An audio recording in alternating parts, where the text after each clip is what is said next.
Welcome, everybody, to episode 15 of the Ringside Rewind podcast. I am your co host, Andre, alongside with my other co host, Matt. And Matt, go ahead and say hello to the awesome followers of our podcast. What's up, pro wrestling world? What's going on, everybody? Wow, 15 weeks of the Ringside Rewind. I'm excited with 7 days to go to WrestleMania. Yes, we are a week out till a big one, ladies and gentlemen, and we cannot wait. We are going to be there. We've got a whole schedule lined up for you guys. We can't wait for the content we're going to put out during Mania weekend and the things that we're going to experience to share that with all of you guys. So we are excited for sure. This episode is going to be a special one, however. Instead of our traditional Monday Night Raw and Friday Night SmackDown reviews, we are actually going to go ahead and just give you guys our predictions for both night one and night two of each and every match and why we think this outcome is going to happen. I'm ready for night one and night two, Matt. I'm ready for WrestleMania. I'm ready just to be there next Thursday in Vegas. So, Matt, do you have anything to say before we go ahead and start this roulette of matches that we're going to go through? No, we got a stacked card. I'm ready to discuss each and every episode or each and every match. I'm excited and I can't wait for it to come. It's our Super Bowl and I'm ready. Let's do it. All right, let's do this. So, first match we got up is going to be the 6-man tag match between the Usos, LA Knight, Speed, and the Vision.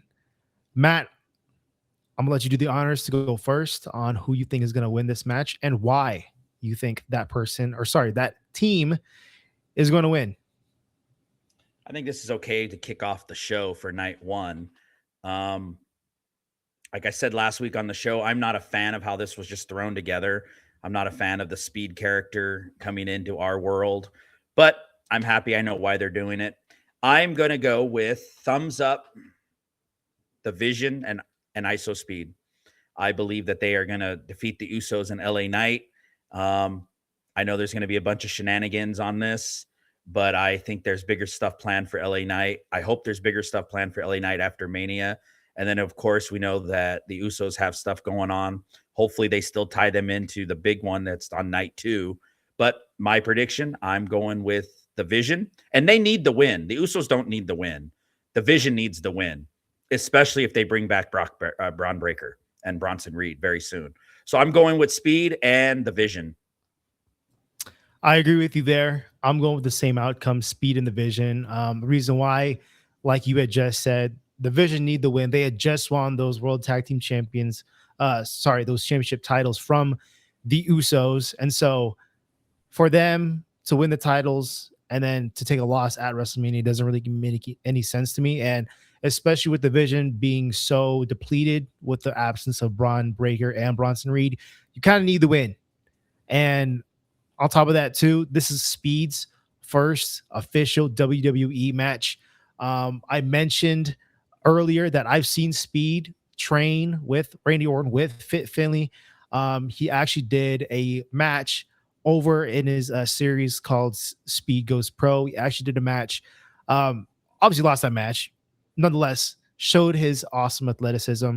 And with it being, him being on that match, especially within the first hour of ESPN, you're not going to end out on a loss, especially when you're the Vision, when you consist of Austin Theory and Logan Paul. So I'm going Speed and the Vision as well.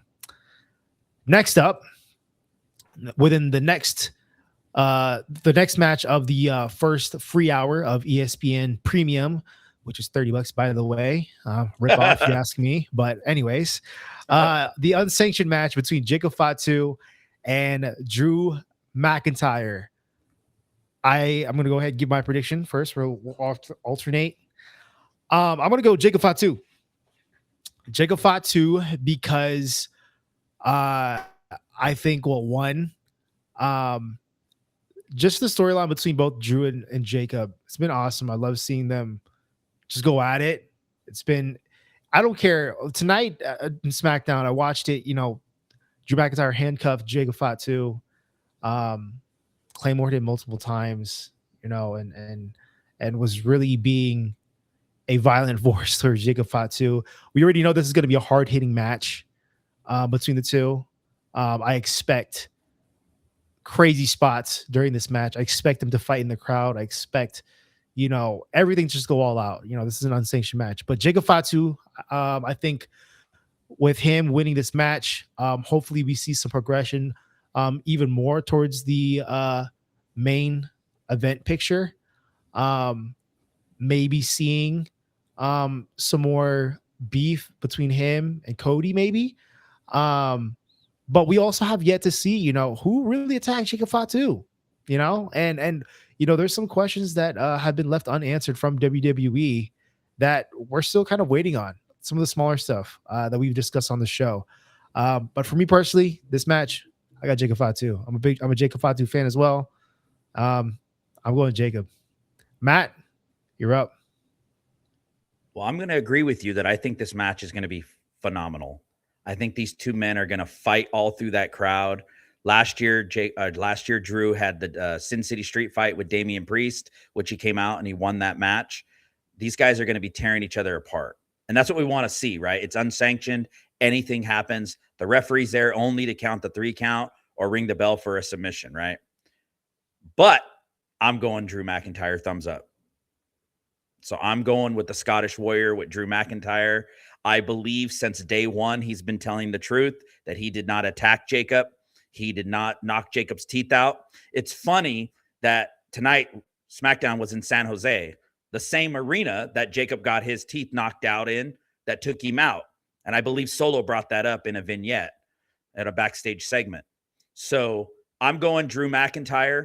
And I'm also going to go that I'm going to make a prediction that I think we find out who actually did attack Jacob at WrestleMania.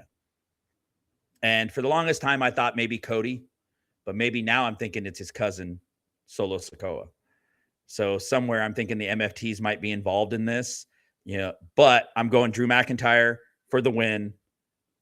And I hope big things happen for Drew. I love Drew. I think he's phenomenal. He plays a great bad guy. He plays the best. You know what? He reminds me of the cerebral assassin Triple H. You hate him so much, you have to cheer for him. And that's what I like, Drew. So I'm going Drew. Awesome. All right. Next match. Women's tag team titles on the line. Irresistible Forces versus Charlotte and Alexa Bliss, Bailey and Lyra, and then we got the Bella Twins. Matt, who do you have? I'm going to go with Nia and Lash, the Irresistible Forces, and I think they're going to retain the titles. This is going to go by really quick, guys. I think this match is maybe going to last about maybe 12 to 15 minutes. I think the entrances are going to be longer for each and every one of those ladies. But I think the match is only going to go about maybe 12, 15 minutes. It's going to be really quick. But I actually think that Nia and Lash retain the women's tag team titles.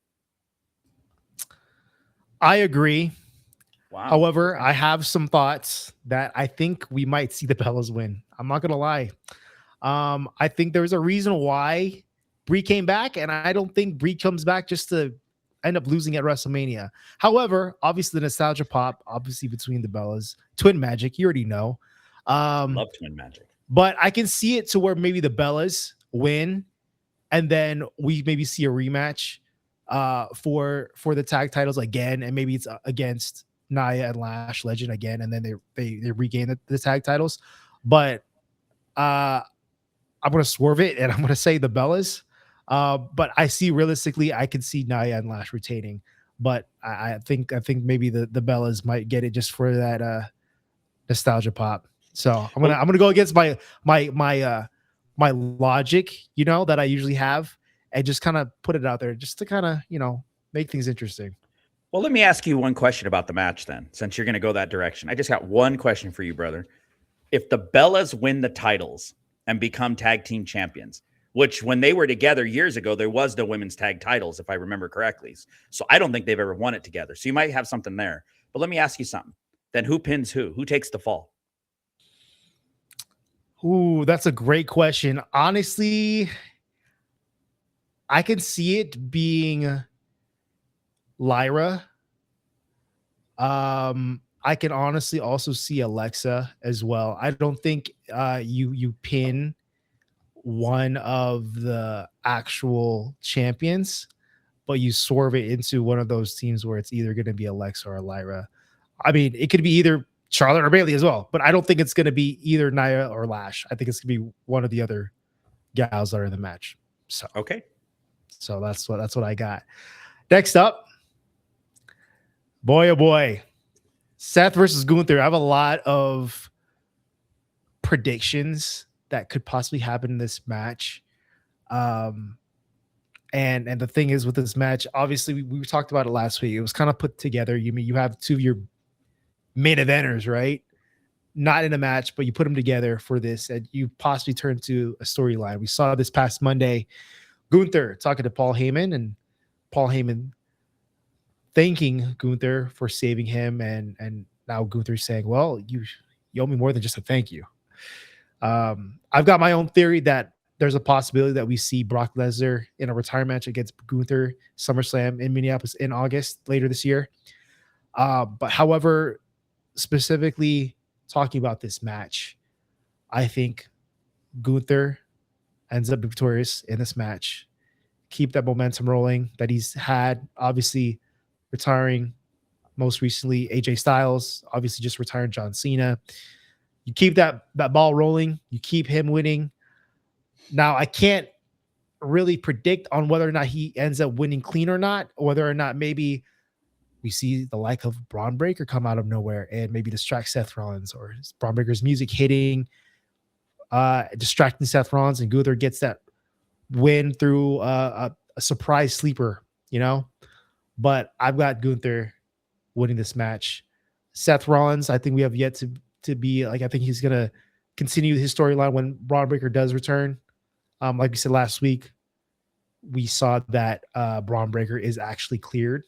We're just kind of waiting on him now. And you made a great point with him possibly returning at Raw after Mania, which I could definitely see being a real possibility. I mean, if you're going to return, that's the time to return.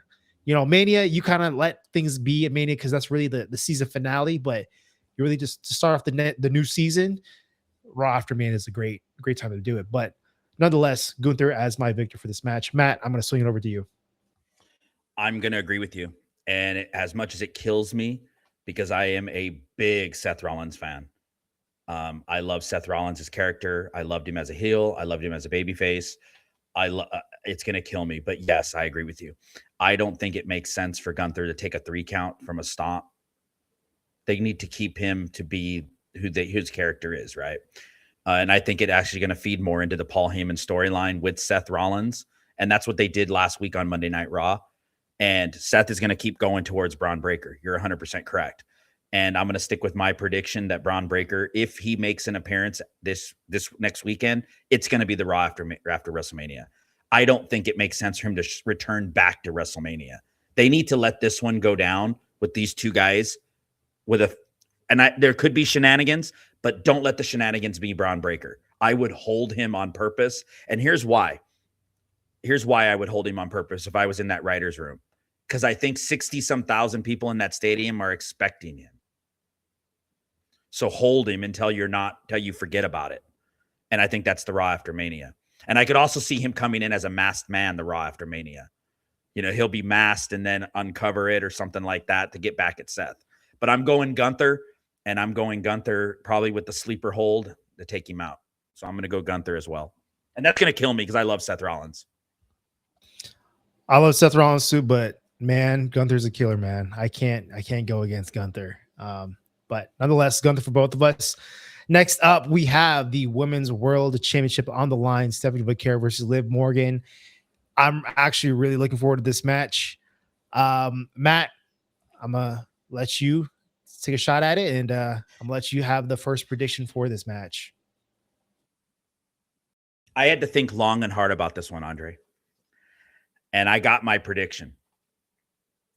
And I'm going Stephanie Valkyr with the assist from Dirty Dominic. I want to see a babyface Liv after Mania, and I want to see a vicious side of Stephanie Valkyr. I want to see her become the La Primera of the bad. And I think she teams with Dirty Dom. And I think Dom screws Liv. So I'm going Stephanie Valkyr with Dominic Mysterio assisting. That is one hell of a prediction, to say the least. Me personally, I think Stephanie's gonna win. Not because of that. That's one hell of a prediction, though. But I do think Stephanie wins. This is her first Mania match. We just saw recently Liv Morgan hold the world title as well.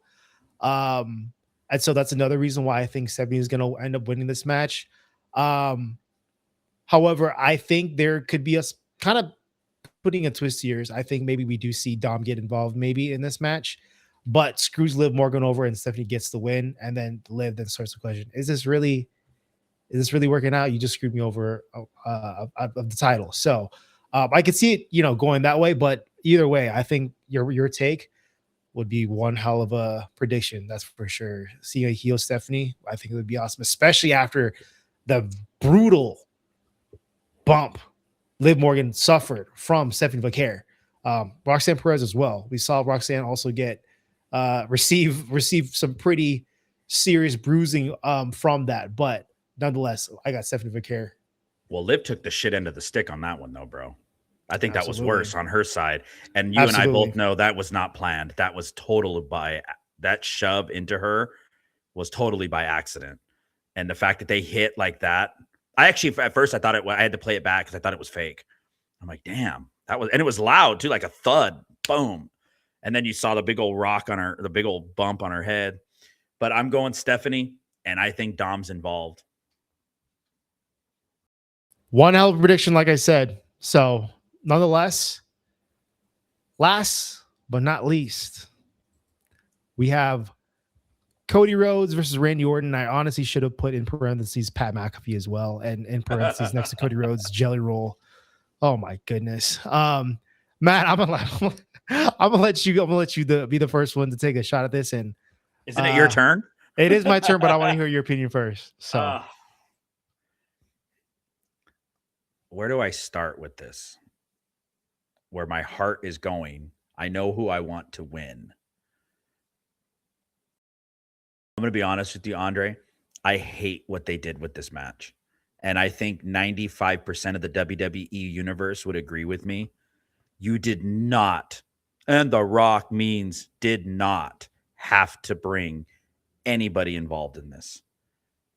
If whoever Randy was talking to on the phone, they should have just let it be him hearing voices, that evil side of the Viper, that maybe mentally unstable side of Randy Orton that we've seen in the past, where he thinks somebody's talking to him.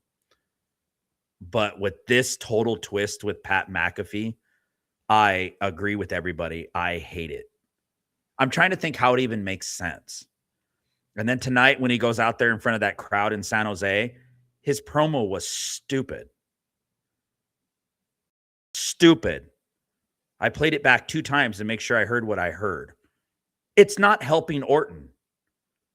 So usually you have somebody who's your guy in your corner that's going to go out there and kind of help you even get heat. Pat McAfee is not getting heat because Orton's the heel in the storyline. He's getting heat because his comments are stupid. And to me, he sounds like a kindergarten kid out there on the mic. It's that bad. I'm going Randy Orton because I want him to win 15. But I hate the Pat McAfee idea. And the Jelly Roll thing now, if Jelly Roll walks Cody Rhodes down to the ring, did they announce that? I missed it if they did. So here's the rumor, right? The rumor is Backlash in Tampa, Florida. It's going to be a tag match between Cody Rhodes, Jelly Roll, and Randy Orton and Pat McAfee. That's the rumor mill going on right now that they're trying to set up. That's why the whole angle of Jelly Roll getting involved. I didn't see that. Are you serious? I'm being so serious right now. Yes. Well, then why the hell would Pat McAfee go on TV and say, "Well, if Orton doesn't win 15, you'll never see me on WWE television again"? Well, because if that's the case, you just killed my storyline. Yeah. Well, listen, Pat McAfee, we know for a fact he's still going to be on TV because one, Randy Orton's going to win 15. I don't care what anybody says. I think he's winning 15 no matter what, and that's my prediction. He's going to win 15. Second, obviously, we saw how much, Ari Emanuel loves Pat McAfee. He sees Pat McAfee as the next Sylvester Stallone, from what I've heard. And the this is not me. This is him. This is what I've seen, right? There's clearly, there's clearly a lot of involvement from TKO happening from all of this from this storyline, and obviously a lot of people are unhappy with it. But nonetheless, I think this is what's gonna happen. I think we see backlash. We're going to see this tag match. I'm gonna be so mad. You really I'm got gonna be me off so guard. mad. Did they really say that? Like, is it something That's what's really in serious discussion right now. Yes, I wouldn't say that just to say that. No, And honestly, I'm not going to lie to you. I actually kind of predicted this to happen. I'm like, you know what? They're probably going to set this up for a tag match between the two, and lo and behold, that's what's kind of happening right now. Why is Jelly Roll? Why is Jelly Roll in San Jose? We don't know. Obviously, he got RKO'd by Randy, and we knew for a fact that with him getting RKO'd by Randy, what, a couple of weeks ago it was, that it wasn't just gonna just die there. No, he's gonna make an appearance. I don't know. This, like I said, just goes back to my point last episode. These episodes with the celebrities are just so pointless. Like, why are we having these guys on here? The storyline itself between Cody and Randy, that's it. Just leave it there. Yes. Leave it there. 100%. Leave it. You don't have to touch anything. You don't have to add anything. You have the history itself right there for you to work with. That's it. That's it. But no, they would rather scrap that and go a different way and say, hey, the reason why we're seeing Vicious Randy Orton right now is because of Pat McAfee. Well, think about this. Think about this, bro. When Orton made his decision and went bad in Phoenix 3 weeks ago, three weeks ago, actually, 3 weeks from today, in SmackDown in Phoenix, when he concertoed him and he turned back into the 2009 Viper. You didn't need anything else. And then they throw the little loop into the story. He's on the phone talking to somebody, and everybody had their guesses. I mean, my guess, like I said, I thought maybe Ric Flair, the dirtiest player in the game, who was his mentor. And if they're not that, then maybe lead us down the road of something else. But last week when they dropped that bombshell on us, I don't care if it was for Ari Emanuel, for TKO, who knows what the truth really is. Who knows? We'll never know. But what I will tell you is you didn't need it. You could have just let these two go out there. And like I said 2 or 3 weeks ago on our show, be the Jedi Knight versus the Sith Lord. And you had a good story. It reminds me, you didn't need a build with Stone Cold and The Rock. Let's say you would have kept them both faces. I don't mean to go on a tangent here, but let me give this to you. Let's say you kept them both faces and you never turned Orton in Phoenix and he stayed Randy Orton, the guy we love. Okay? You still had a good story because he's chasing 15 and Cody has to make a decision on how he's going to face his mentor and best friend, Randy Orton, on the grandest stage of them all. It reminds me of you had Stone Cold and The Rock for WrestleMania 17 in Houston. And those two guys highlighted 3 WrestleManias. They're the only one in the history of the company to main event 3 WrestleManias is Stone Cold and The Rock. You didn't need their story alone told it. And it was the greatest build, in my opinion, is WrestleMania 17. You could have done that. I don't know why they did this. We don't need Jelly Roll. You don't need Pat McAfee. You don't need any of this. It doesn't make sense.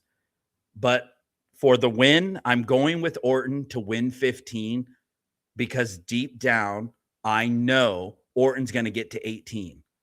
And I have a strong feeling, and I want all these videos to be played back 2-3 years from now of me saying Randy Orton is going to be the one who shakes the greatest of all time, the real GOAT, Pat McAfee, because he keeps calling Orton the GOAT, and maybe there's something there. But right now, the GOAT, according to title belts, is John Cena. And I think Orton will induct Cena, probably the best rivalry in Cena's career, next to Punk, but probably Orton, and Orton winning 18. You could even kept it like that. Yeah. I'm going to just end it off with this because I already gave my prediction on all that. I'm just going to end off with this. It's a damn shame that you have the Cody Rhodes, Randy Orton storyline and the history that is so rich between the two. get overlapped and highlighted by the fact that you've got terrible booking by including Pat McAfee and Jelly Roll into the mix. That's all Yes. I'm going to say.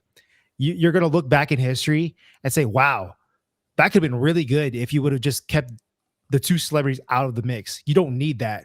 And that's how you know it was purely, in my opinion, a TKO decision to have them included in that main event match. Because one, you just have the ESPN deal. Pat McAfee is obviously very closely tied to ESPN, having the Yep. Pat His McAfee show. show, Yep. His College show. Game Yep. Day, whatever all that stuff is.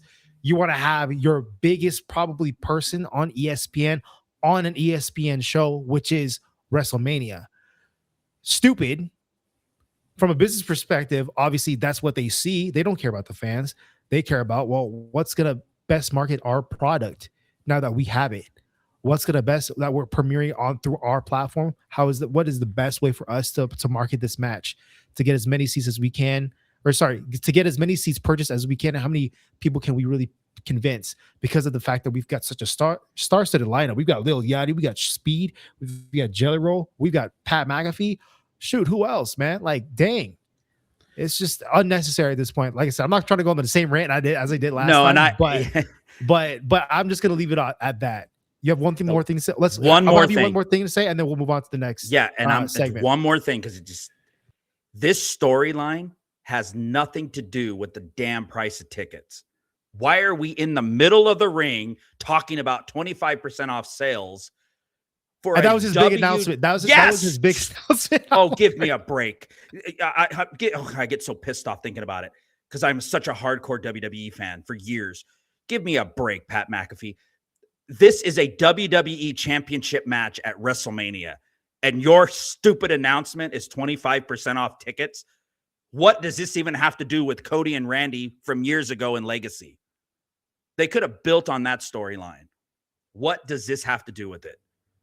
And that's all I'm going to say. I hope we get a shock there on night one, and I hope somehow it all plays off. But if it leads to backlash or what you just told me, because that's what backlash is, the backlash of WrestleMania. That's how they got the name when Vince named it that pay-per-view. You're falling off WrestleMania's backlash. If that's where this leads, oh, come on. Yep, I'm going to just leave it at that. All right, yes, sir. Night two, first match, WWE announced. Obafemi versus Brock Lesnar. Matt, really, really looking forward to seeing this match in person. In my opinion, this has been the best built match / storyline out of all the matches we have laid out for both night one and night two. This has been the best one. The hype, it's just been constant up with each and every segment that we have between Brock and Oba. My prediction, I'm going Obafemi. Obafemi because one, you have one of the most dominant forces coming out of NXT. Mind you, he vacated the title. Went up to the main roster, said, I need a new challenge, right? Obviously went on the main roster, made a few appearances, did a few squash matches, had a really good match with Rusev before he accepted that open challenge with Brock Lesnar, right? Brock Lesnar has said himself, I'm not here for a long time, okay? My time is very short. We've got Minneapolis coming up for SummerSlam later this year. Obviously, I think there's going to be a tie with Gunther. Obviously, like I said previously, with the Seth Rollins-Gunther match, I think we see Gunther have that match with Brock Lesnar at SummerSlam. Obafemi, you have such a dominant force like him come in, defeat Brock Lesnar, and I think it's going to be one hell of a match. With this being the first one, I think this is going to be a great way to people like, okay, dang, maybe we should get ESPN Premium and watch the rest of night two, because night two is going to be every match on that card. Fire is going to be every single match is going to be must see TV. But Obafemi, because one, you need to have that next up person in terms of dominant powerhouse superstars. And I think that person is going to be Obafemi. I think it's going to be very, very sooner rather than later that we see Obafemi in the main event picture, in the world title picture, in my opinion, right? Obafemi is that guy, great on the mic, great in the ring. He's got the look. He's got the walk. And I'm telling you right now, after seeing him put in countless of hours in NXT, I've seen him a few times actually in person as well. I got Obafemi win this match. I think Brock is at a stage in his career where he's now putting the younger talent over, and working with somebody like Obafemi, I think is good for him and good for Oba as well. And I think just overall good for the business. I think Oba is going to be that person as like the next big thing, you know? So I got Obafemi winning this match. Matt, swing it over to you. You got a lot there, brother. And before I tell you who I got for my prediction, I posted something earlier on my Instagram page, on my story. Obafemi was born April of 1998. Brock Lesnar had his first WrestleMania match against Kurt Angle at WrestleMania 19 in Safeco Field in Seattle, Washington, March of 2003. Obafemi was 5 years old. Think about that. I was shocked when I saw that statistic. Now, Obafemi has his first time on the grandest stage of them all, WrestleMania, against Brock Lesnar, the Beast. A 10-time WWE champion, a 3-time UFC champion, a future Hall of Famer in Brock Lesnar. I am so torn about who's going to win this. And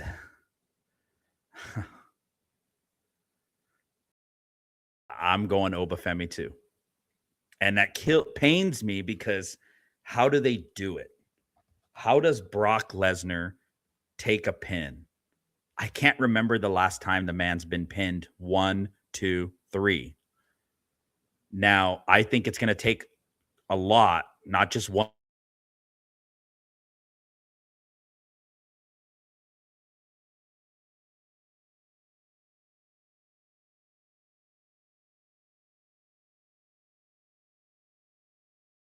I think Oba gets to. That's what I got. Listen, I think with Oba being the winner, I think if he loses, you kill all momentum that he has, that we're already riding on, that everybody's riding on. In my opinion, Brock doesn't need the win. He really doesn't. He doesn't need the win. And if he's gonna lose to somebody, I think it should be somebody like Obafemi. And in my opinion, like if you have Brock Lesnar be that victor in that match, it's just gonna be like a huge blow off to everybody that has seen the momentum that Oba has had, how over he is with the crowd first and foremost. And I think it's gonna piss everybody off. Like people that have been watching, obviously, this road to WrestleMania and just seeing how good of matches is gonna be ever since it got teased at the Royal Rumble, you know. And people that know and have watched NXT and just watched Oba's come up, you know, you have him lose to Brock Lesnar. You know, what does that do? That kills Oba's momentum and all the things that he had going, just like that. Brock doesn't have anything to lose at this point in this stage of career, right? Oba's a legit threat and looks like that threat that could really defeat Brock Lesnar. And so you do it right there, opening night of night 2 at WrestleMania in the big stage. And now you've got a star right there in your hands with Obafemi, the future, and he's going to skyrocket all the way up to the top. Well, think about what we're saying, brother. I mean, think about it. Seriously, we're both going with Obafemi, okay? A guy that was wrestling on Stand and Deliver last year, who was 5 years old. He was in kindergarten when Brock Lesnar had his first WrestleMania match. The future's now. I understand. Think about this. We are literally saying here that the Brock Lesnar takes a 1, 2, 3 pin to open up night 2 of WrestleMania. I am just shocked that I'm even saying that. And like I said, I'm going to go Oba because I think that is the future. Now, I will disagree with you on one thing. I don't think he's good on the mic. But then again, my standards are higher. I'm not saying it's over yours, brother. I'm not saying my standards are higher than yours. My standards are a CM Punk, a John Cena, the People's Champ. Those are my guys on the microphone. The Miz, I think the Miz does great on the mic. Oba, I've seen him only say a few things, and the only time I've ever seen him argue with anybody on the mic was Joe Hendry and Trick Williams. He hasn't said anything on Raw. On the main roster, but if you really go back to his NXT days, you'll see what I'm talking about. No, Like and I the guy believe can, you. Yeah. the guy can talk. But nonetheless, we got Obafemi over Brock Lesnar opening up night 2. God, that kills me to say that. It doesn't kill me. Anyways, next match, we got the IC ladder match, and this is going to be one hell of a match. Penta, Rusev, Javon Evans, Dragon Lee, JD McDonough. I got Rusev in here twice. What am I doing? And Rey Mysterio. Am I missing anybody else? No, I think that's everybody. Penta, Rusev, Javon. I was about to say, I don't. Anyways, nonetheless, That's everybody. That's everybody. Matt, it's gonna be a good match. Who do you have? I think these guys are going to tear it down. I think they're going to give us like, it's going to be the, oh, this is awesome. That's going to be filling Allegiant Stadium. That's what I think this is going to be. I think Penta retains. I think they carry, they go into the Raw after Mania with Penta as still your Intercontinental Champion. I agree. I think Pento's going to retain. He's been a good IC champ so far. I think there's a lot more storylines and a lot more rivalries and feuds that he has yet to have. And like he was saying too, you're entering my playground now. Shoot, this is my time. Like ladder match, it's me. So I think it's going to be Penta as well. I think there's going to be some really good spots in this match. I'm already knowing. I mean, if you really think about it, you have 4 luchadors. I'm counting obviously Javon, and I'm counting JD because JD can fly as well. Those 4 guys itself can take some really crazy, can do some really crazy bumps and do some really crazy spots. Rusev, I think, is a great balance to have because you kind of need that one powerhouse guy to be in that type of match. So I think it's a good balance. But nonetheless, I think I'm expecting nothing but high risk maneuvers.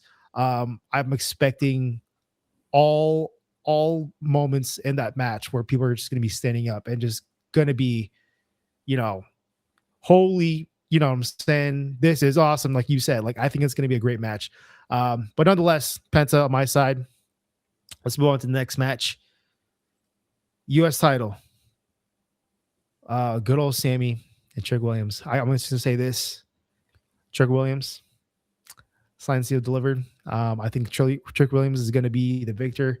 Sami Zayn, I don't need to get into that. You already know my opinion on Sami Zayn, but yeah, I've got Trick Williams winning this match. I think gold looks good on him, and I think what better goal than to have Trick Williams on there, and hopefully we maybe see Carmelo Hayes back in the mix and feud with Trick Williams because, like I said, they've got great history together, and I really wish it would have been Carmelo Hayes, Trick Williams, but we're getting this instead, so I'm going Trick Williams. Matt. I think Trick's going to win it too. I think that's going to be the momentum he needs to go into the new year, to go to SmackDown, the SmackDown the following week. I think it's going to be Trick Williams as well. But how he wins on Sammy, I think they're going to keep Sammy, even though Sammy's getting booed. He's getting booed heavily. And I don't think they're going to turn Sammy. I think they're going to keep Sammy doing his thing. I think Trick Williams could be the heel that everybody likes. But I think, putting gold around his waist is what it's about time to do that. Absolutely. You see the momentum and how over he is with the crowd. I think when you have somebody as hot as Trick Williams and then obviously Obafemi, they're on fire right now. So I think what you do is you put something like gold all around their waist, especially for, Trick Williams. I think you do that immediately as soon as you can. Send these guys that just got called up to the main roster to the moon and see where you go with it. Can I say something about this match? Go ahead. Let's say Trick Williams wins the United States Championship. You know who I really feel bad for then? LA Knight. LA Knight, why? I'll tell you why. Because LA Knight, he was riding that momentum like Trick was. They just never made LA Knight a bad guy, but he's been riding the crowd and never got it. Think about this. LA Knight hasn't really had his WrestleMania moment. Trick Williams winning the United States title, that's his WrestleMania moment. Last year, LA Knight lost at WrestleMania, and he was the megastar. He was going to be the future. He's the one that John Cena said was the future. If you remember, John Cena raised his hand and said it's him. And we were all going crazy for LA Knight. We actually thought maybe he had a chance to win the big one, and it's always pushed him by. He hasn't been in a title match forever. And now look what he's doing with the Usos and Speed and the Vision. So that's my thing. Just kind of throw that out. I just think to myself, they love Trick, and I think Trick's going to get it. But when does LA Knight get his? I completely agree with you. I think hopefully after this Mania match with LA Knight getting involved with that tag match, hopefully we see something different. I mean, shit, if you have to turn him heel, turn him heel. But anything but other just getting stuck at the mid card because he's been stuck there for a hot minute. It's time to see some more main event stuff. The dude can wrestle, the dude can talk. Yes. Like, dude, come on. He's I think WWE is just like low key try to put him under. He's not getting any younger. He's 42 years old, so he's older than the Usos. I think the Usos are 40. Roman and the Usos are 40, and LA Knight's 42. So he's not getting any younger, and he's never won He's never won the big one. And if I remember correctly, when he won the U.S. title, you could correct me if I'm wrong. I think it was against Logan Paul, right? He beat Logan Paul for the U.S. title, and that's all he's had. Yep, it's time. It's time to put some gold around his waist and not let it be mid card gold, but some world championship gold. You have some world championship main event feuds in the picture, hopefully sooner rather than later. Next up, we have WWE Women's Title match: Jade Cargill versus Rhea Ripley. Matt, I'm gonna let you take the floor and have the first shot at your prediction. Ooh, I was hoping you would go first on this one. Oh, man. I think I know where they're going to go. So I'm going to go the opposite direction. I'm going to say, and still your US or WWE women's title champion, Jade Cargill. And still WWE women's champion. Why do you think Jade? Because everybody wants Rhea. And Triple H likes to do it like that. Yeah. And I think you could always give it to Rhea anytime. It doesn't have to be at WrestleMania. She's already main evented WrestleMania. She's already won I think she's won the big one there too. She's a Royal Rumble winner as well. So I think Jade is playing it really well. And after tonight's SmackDown, Rhea kind of got a little bit of her revenge, right? Io's now involved. I loved on Monday night how they held her down and they were beating Io with the Kindle stick, getting that heat as she was holding them down, and she was beating her best friend.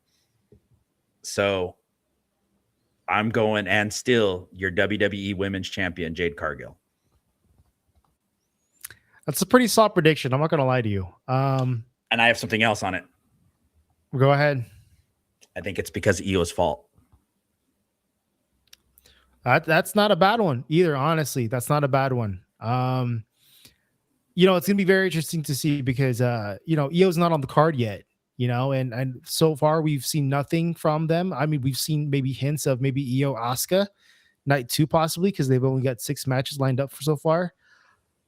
Maybe. I think Io's a big star to like kind of just leave off of the card. Nonetheless, with this match in particular, Jade Cargill versus Rhea Ripley. I'm gonna go Rhea Ripley. I'm a Rhea fan. I love Jade Cargill as well. Don't get me wrong, but Rhea Ripley, I think her winning the WWE Women's title would be great. I mean, obviously she gets a pop every single time. Jade, for lack of better words, her title reign has been kind of lackluster. And that's not on her completely. I mean, the booking for her has been terrible. She had a few, weeks where she wasn't even appearing on TV. Wasn't really doing anything, didn't have any segments or anything like that. And then she had a title match against Jordan Grace, who unfortunately has been out injured. But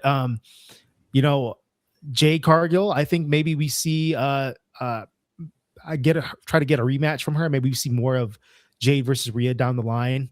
But I got Rhea Ripley. I got Rhea Ripley going for the the win in this match. And usually what happens, what I've noticed is, with the winners of who have won the Royal Rumble match and then the Elimination Chamber, usually one from each one, right?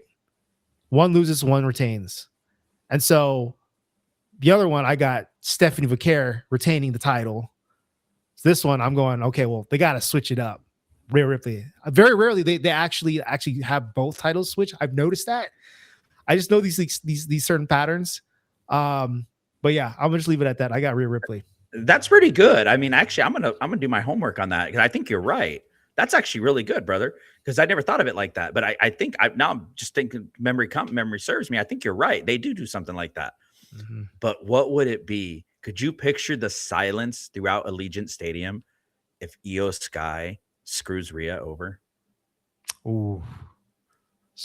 Oh, man. You got that rivalry back. You got that rivalry back. They get such that's never been finished. Right. And they got unfinished business. They were kind of put together as a tag team. And don't get me wrong, I love them as a tag team.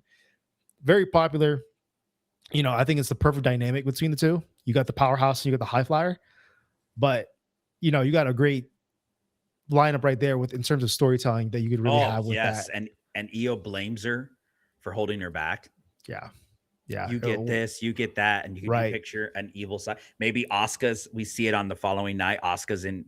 She shakes hands with Asuka, and Asuka's been in her ear the whole time. It's Rhea that's been holding you back. It's her that did it. You can't get the big one because of her. And like I said, could you imagine the silence throughout Allegiant Stadium if that happens? That'll be one crazy moment, that's for sure. Last but not least, this is going to be so good.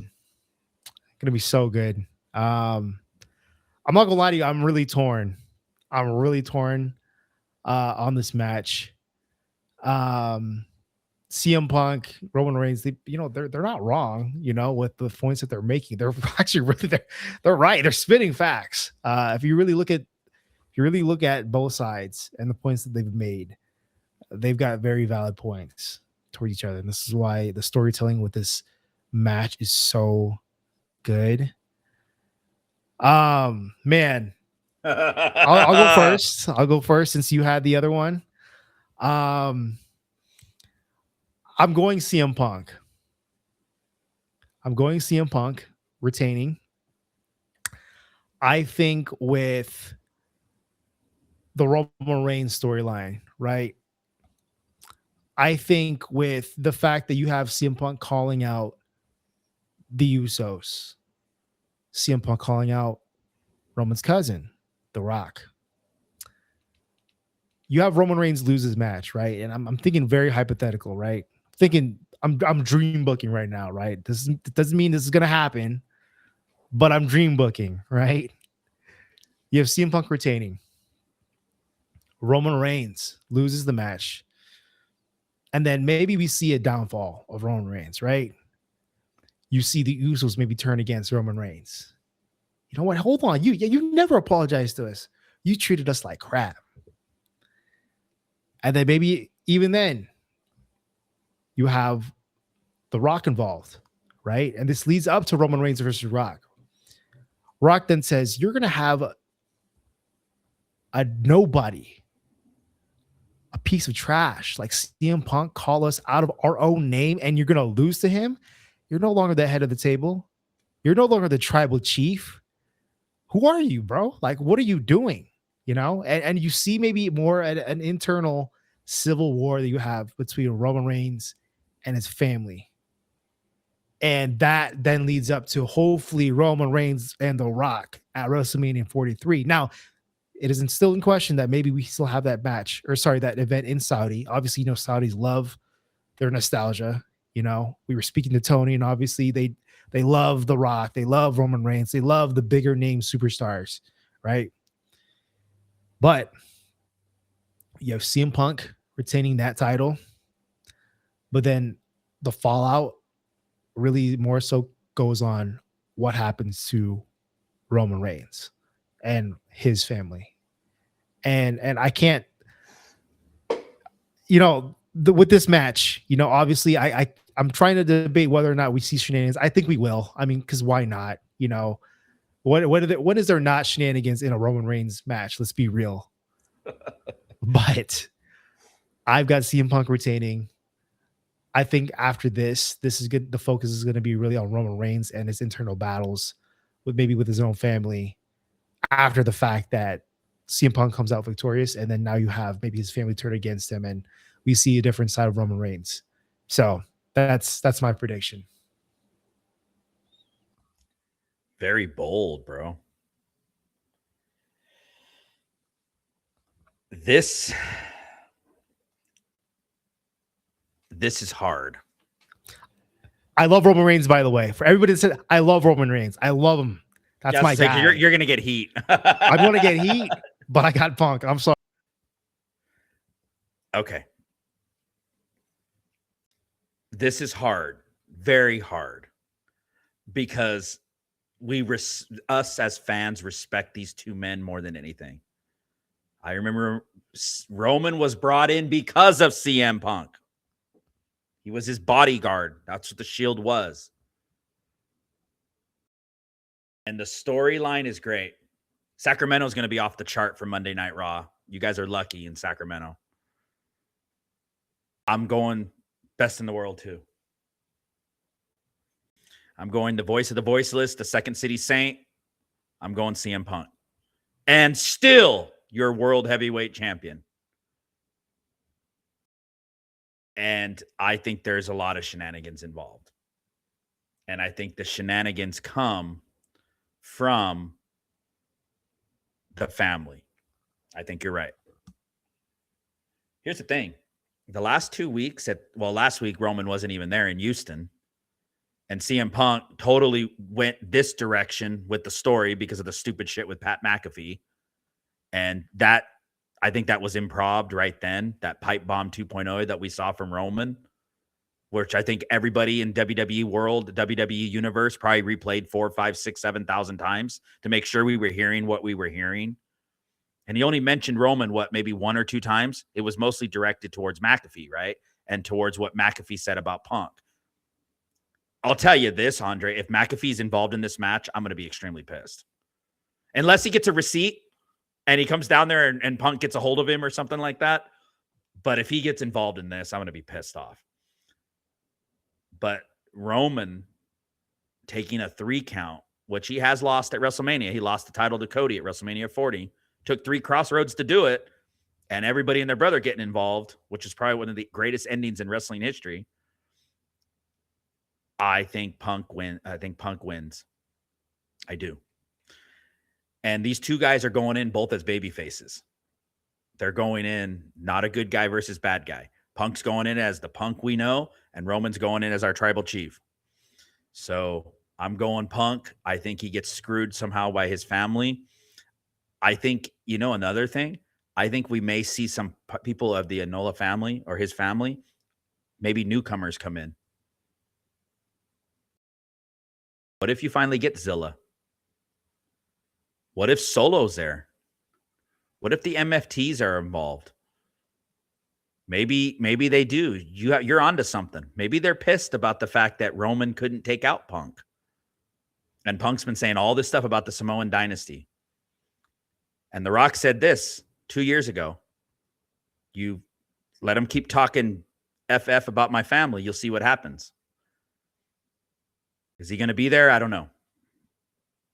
But CM Punk's winning. Love it. Can't wait. I hope we see some really good stuff. Like I said, with this match, a lot of people don't. Whenever I mention The Rock, there's a lot of people out here saying, "Oh, well, I don't care about The Rock. Oh, The Rock left us hanging last time around." Well, here's the thing: The Rock leaves you hanging, but as soon as he comes back, you're cheering and you're ecstatic, just like everybody else. I'm gonna say that right now. Yeah. So to those who say that they don't care, you don't care until he comes back, and then you're like, okay, well, shoot, what are we gonna do with him now? So that's all I gotta say. But nonetheless, you make a great point. I think Punk is coming out victorious with this at the very end. I think there's, like I said, he's your fighting champion. And on top of that too, Roman Reigns, we're seeing less and less of him, but I think we see a downfall happen between him and his family. And yeah, nonetheless, kind of what Triple H said after WrestleMania 40. I don't know if you remember or catch it or you caught it at the time, but after WrestleMania 40, during that press conference, um, Triple H said, after this, you're going to see a different side of Roman Reigns. I think they've had some long-term storytelling with Roman Reigns and how they're going to do with his character, how he's going to, really present himself, as that guy now. Um, and hopefully we see more of this type of action and drama happen, occur. So And here's the thing, brother. If he loses, does the cycle of what happens the last 2 years repeat? Is he off TV for another 6, 7, 8, 9 weeks? That's what happens, right? He loses and then he's gone. He's lost the last 2 WrestleManias, 40 and 41, and then he's gone. Nothing really has changed with Roman. If he wins the heavyweight title, that's another reason why I think Punk's going over. Because if he wins the heavyweight championship at WrestleMania, is he going to be there every Monday night? And mind you, remember, Punk said specifically, I got him right where I want him. What does that mean? When he got taken out by Roman Reigns, I got him right where I want him. Play with his emotions, screw with his family, get in his head. I think Punk's got something up his sleeve that I think that a lot of people are expecting. I think a lot of people are expecting, just because Roman's got the muscle, he's got the family, he's got the power essentially, that there's a good possibility he's going to come out victorious. But I think Punk's got something up his sleeve that's going to really screw with Roman. It's going to cost Roman that match. So, nonetheless, I'm excited to see this match. I'm excited for Mania overall.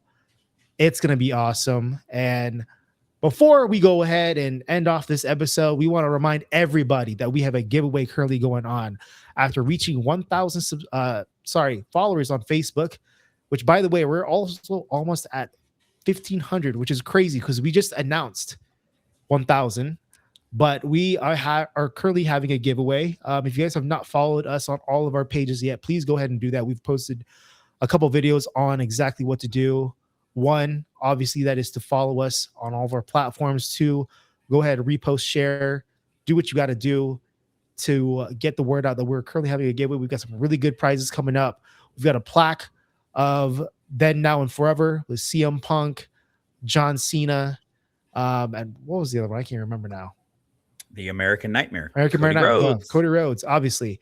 We got a plaque giveaway. We're also giving a t-shirt of a Ringside Rewind podcast with Matt and Andre shirt that we're also going to be including that, and as well as some other items as well that we're going to be sending out. So to those who want to enter, go ahead, follow those rules, tag 2 people as well in the posts that you may see this in this clip, whether that's this clip, Matt's clip, my clip, or the clip that we posted on our page. Tag your friends that do not already follow Ringside Rewind podcast. Comment done, and then your name is going to be automatically entered into the drawing that we're going to have after WrestleMania. Nonetheless, like I said, thank you guys so much for watching us and supporting us every week. We are excited to be at WrestleMania next week coming up.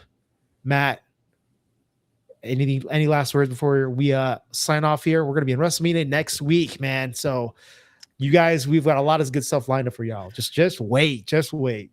Oh, man, I can't echo that enough, Andre. I am so excited for next weekend, for the contest. Please enter the contest. Like I said, you're going to love the prize. The plaque with CM Punk, Cena, and Cody Rhodes is a really cool prize. I look forward to giving that away.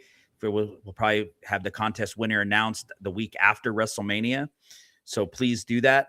Both Andre and I will be out at WrestleMania at Allegiant Stadium. We're going to be at WrestleCon on Friday. We'll be at WWE World on Thursday. So if you see us, come up, say hi, say hello. We love the support of the WWE universe. I say this all the time. We do this because we love pro wrestling.